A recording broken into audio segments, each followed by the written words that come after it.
What I've learned about Dr. Jamie Duke is that she cares so immensely for patient care and patient safety outcomes, and she's truly a partner for us in this cause. And so I'm going to turn this over to Jamie, and I'll have you introduce yourself further. Can you hear me? Can you hear me okay? She's on. Okay, now I'm on. Okay, my name is Jamie Duke. I am the interim dean of the College of Health Science. I'm the one that messed it up this time. I just took over that position here since August, but before that I was an assistant professor of nursing. I came, as you can tell, I'm not from Montana. I don't know if you can tell. But I came from down south, originally from Mississippi. Most of my nursing career was spent in Memphis, Tennessee. There I was a ER nurse, moved up into administration, did critical care transport, so I have the EMS background like most of our panelists. But I got involved with best practice when they came and showed us the truck, and I'm like, we have to have this for our nursing students. We have to start doing something more to educate. So I'm going to let the panelists introduce themselves, so you can put a voice with the picture and the name in your little pamphlet you got. So I will let Ben introduce himself. This is Ben King. Hey everybody. I have considerably less hair than the picture in the pamphlet I realized earlier today. We'll have to update a headshot at some point. I'm the CEO and founder of a company called Best Practice Medicine, which we founded in 2015, fundamentally because in my clinical experiences, I was seeing too many good clinicians making bad decisions that led to poor patient outcomes. And it wasn't because they wanted to make poor decisions. No one shows up in healthcare and goes, meh, I'm gonna bring my B game today, and that's gonna be fine. Everybody wants to be perfect, and the reality is we're just not. And what I saw working in Montana, where I've been for many, many years now, was that there was a direct correlation between people's access to high quality, meaningful education and the kind of care they provided. And it turned out that I experienced that as well as a clinician working on a helicopter, and I was watching our available training degrade rapidly from live taught experts who were bona fide content knowledge specialists in their field to online learning management systems where you log into a computer and you take a 20 slide training module, you take a 10 question quiz, and you were suddenly qualified. And that just sort of seemed fundamentally out of sorts to me. So we started as an organization with 3 guys and a dog. The dog's still around, he's still the boss. And myself and my 2 co-founders couldn't have predicted that in the span of less than 5 years, we would end up with a staff of over 54 people, all of whom who are committed to patient care and changing the system.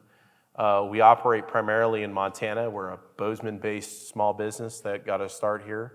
And we are thrilled to be working with the Montana nonprofit Simulation in Motion Montana, which owns and offers simulation services throughout the state. We're going to talk a little bit more about that tonight. So with me this evening is my wife, Christy, who's a nurse practitioner here in town for CHP. And we spent a lot of our time talking about how the patients that I used to see in the emergent side generally start and end on the clinic side of things. And so I'm very deeply invested in how we can address the challenges in the system, specifically the human factors, and work to reduce the number of preventable medical harm cases. So I would very much like to introduce Hope, who's next to me. So Hope, do you want to tell them a little bit about who you are? My name is Hope Evans. I received my bachelor's in nursing from right here at MSU. I have since worked in a few different hospitals across the state. Right now I currently hail from Missoula, Montana, where I'm spreading the good word of the Bobcats to all those who are lost. I have been a nurse for 8 years now, and I have been in so many situations myself that has already changed my life being a nurse and being exposed to medical errors, things that have set me back for months of counseling and time with family, and I have kind of turned that passion into educating other nurses. I don't want other nurses early on in their career to experience what I have, and I was very honored to be invited here tonight. I was one of the original board members for Simulation in Motion Montana, and was really excited to be on the forefront of that. Have since started to dabble in some other things, being a young mother, so my priorities went from skiing and getting as much running and outdoor activities in as I could to reading the same book 500 times and counting school buses as they drive by our house. What about Baby Shark? Do. Yeah, okay. Yeah, I just want to make yeah. sure. Please don't Baby do that. Shark on repeat a lot. We're recovering Baby Shark Okay. addicts. Yeah, Yeah. good. So yeah, just I can really speak to the hospital side of things. So if you have any questions about what the role nurses play in harm reduction or what it looks like to be in a hospital, I'm happy to field those questions. Hi guys, my name is Chris Call, and I'm a Montana native. I've been in the EMS field, practicing as a paramedic the last 26 years. And then on the same side of that coin, or the opposite side of the coin, the flip side of the coin, I've also a technologist. So I've been in the entrepreneurial and high-tech field, and over the last almost 6 years now, have been working as the chief marketing officer for Pulsera. Pulsera is a big win for this community, and the reason is because we're based in Bozeman, Montana, and we do high-tech. Well, we did a simplified communication in healthcare from the patient out in the field with the paramedic all the way to the critical care teams, and have seen an average of decrease of treatment times by around 30% on the studies out there. So it's great to be home and talking about these different areas. Hi, I'm Sherry Graham, licensed as a critical care paramedic, and I, for the past 7 years, have been working for the Department of Health in EMS and trauma systems, overseeing the licensing of EMS agencies throughout the state, as well as continuing education and process improvement for EMS agencies and individuals. I've been working in EMS since 1994 as a pre-hospital care provider, and so have seen many changes over the years, and really have the privilege of working with EMS providers throughout the state of Montana and assisting them with their education and improving the care that's provided to patients pre-hospital. We do a lot of work in our office with the trauma system as well, and the trauma system in Montana is one that we can hold up and has realized some great improvements due to a process of quality improvement from the scene through discharge. There's been several studies done over the last 30 years that have looked at the trauma system, and we've been able to show quite an improvement in patient outcomes. Unfortunately, we're not able to do that with medical emergencies, the same as we are in trauma. But I'm excited to be here tonight, and yeah, it's good stuff. I'm Zach Sturgis. I'm an emergency physician. I have been interested in medical simulation since I was a student. Almost 20 years ago, I've been actively doing medical simulation for about 10 years. And I do that here and throughout the state of Montana with best practice in simulation and motion Montana. I would say that medical simulation for me was both an extremely exciting way to learn as well as the safest place that I've ever felt I was practicing medicine. And that is a big reason that I'm an advocate for it. So I'm excited to be here, and I feel underdressed. It was business casual. Emphasis on casual. We wanted you to be comfortable. That's all that matters. So let's just go ahead and jump in. Let's go ahead and jump into some questions, and feel free as the panel to just step in and answer a question. So let's start with reporting and transparency, as it talked in the film. So how do we go from a punitive system of blame to a team effort and collaboration to ensure mistakes are not repeated? So kind of like the movie talked about. So how do we do that? Yeah, I'll take that one because I've been thinking through that. There was a gentleman on the film that said, if nobody knows, maybe I shouldn't tell anybody because I won't get in trouble, right? And that's a human behavior. And it's been a lot of years now, but I ran this ambulance service here in Bozeman, and a paramedic gave the wrong medication. And it was just the paramedic and her partner, and there were no bad effects from that. They realized their error, and then they went and then administered the right medication. What would you have done?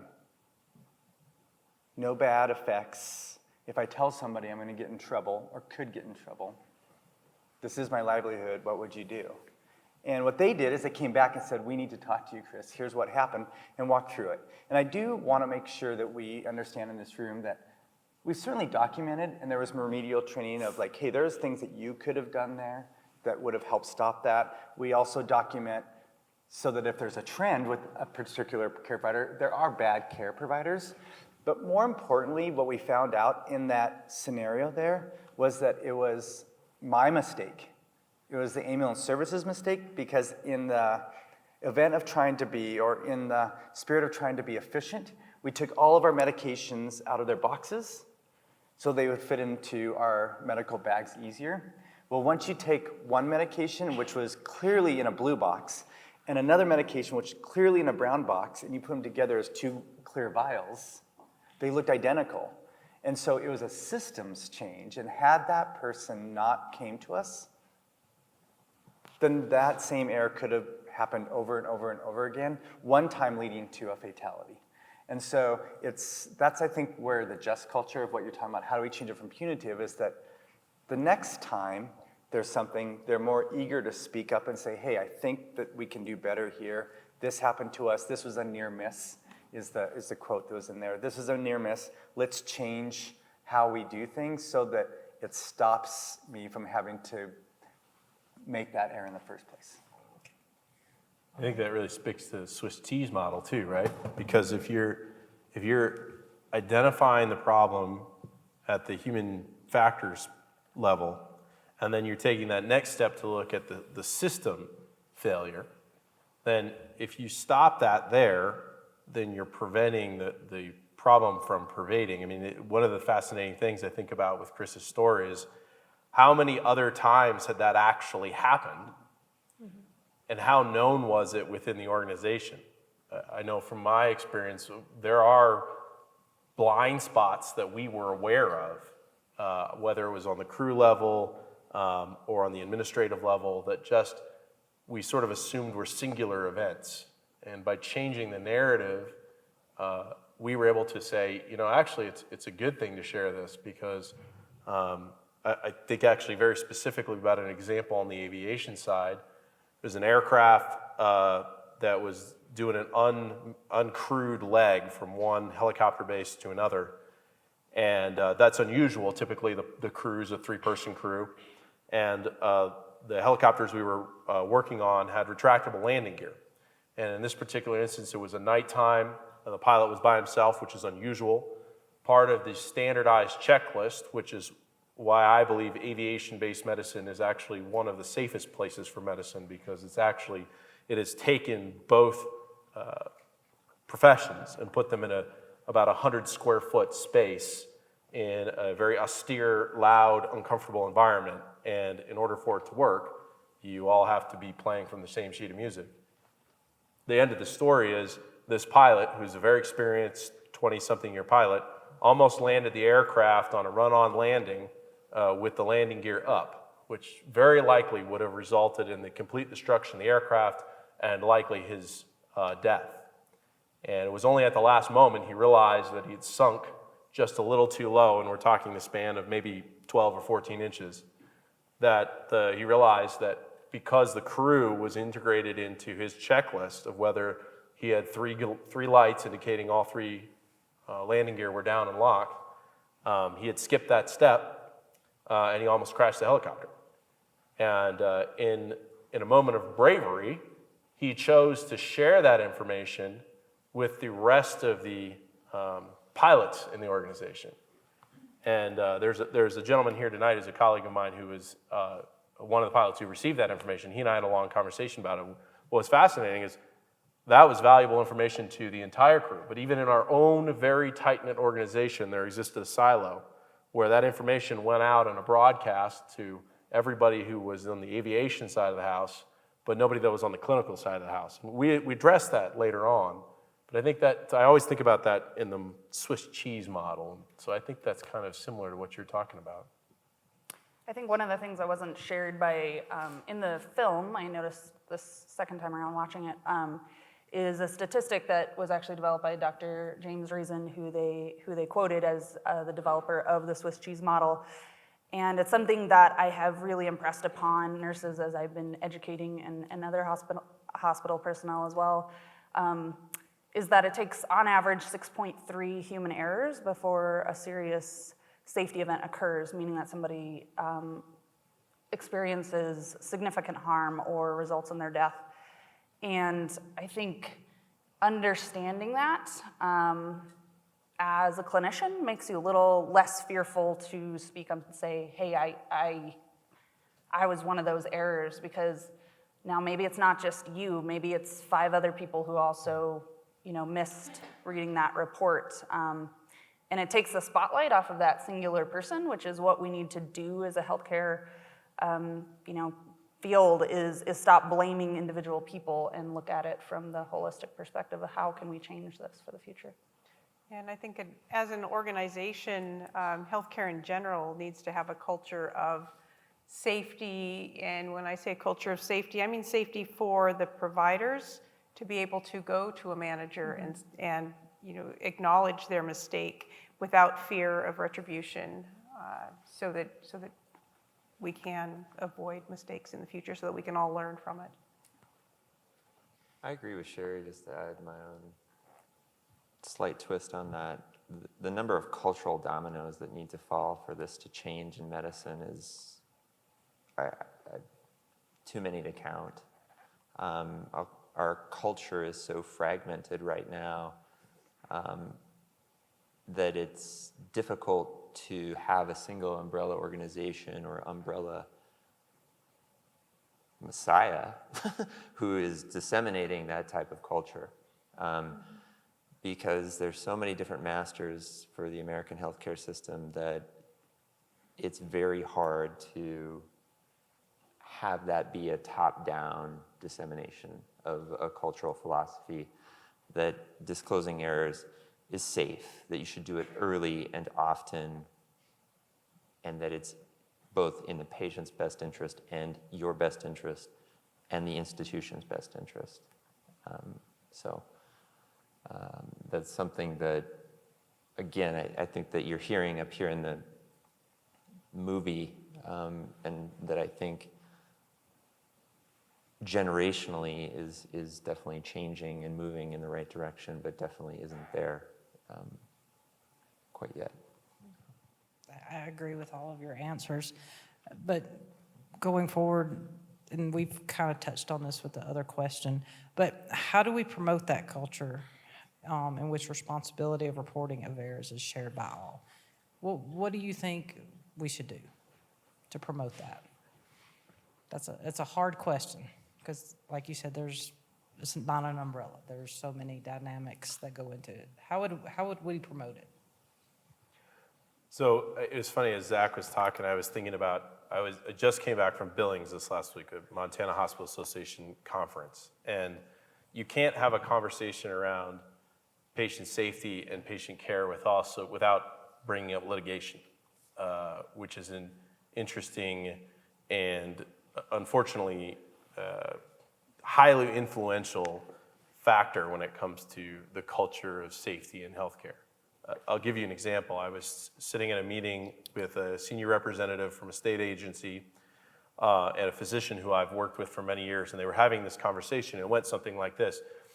If we're discussing a trauma case in the state of Montana, there is statutory law which protects that conversation, allowing you to discuss openly. Chris and I can discuss openly with each other what happened and what went wrong. And that discussion and any material generated out of that is considered non-discoverable, which means that if an attorney is trying to find fault in the system, lay blame, put the lawsuit firmly at whoever's got, the most likely situation of settling or paying out, they can't. That's protected information. These two very senior people then went on to say, what's interesting is that in the state of Montana, the medical discussion for that is not protected under the same statute. And they had a disagreement about that. One of them said, well, yeah, it is. And the other one said, yes, it's not. So I'm not here to offer a clear distinction of that one way or the other, except to say 3 days ago, two very senior people who are in the position to have that information had a debate about that. And I think that factor, when you talk about when can we have these conversations, where can we have them, under what circumstances may we have them, who's allowed to be in the room,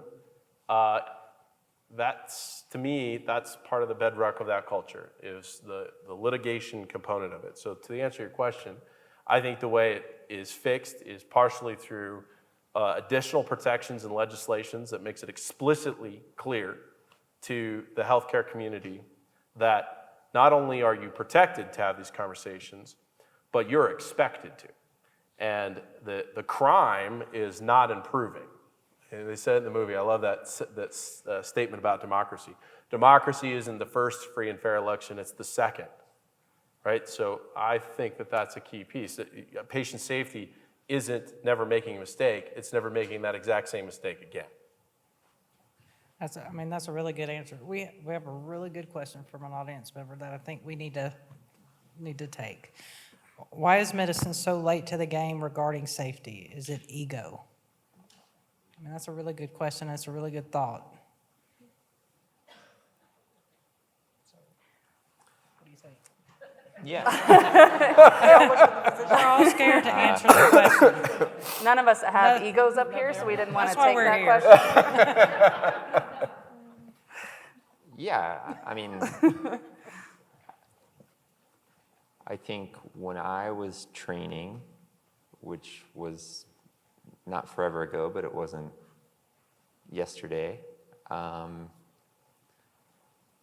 there were still, you look at the people here in the film, these are definitely people who alluded to an idea that medicine has a cultural currency historically that was highly revered and often sanctified in a way that allowed it to do things that it shouldn't have done.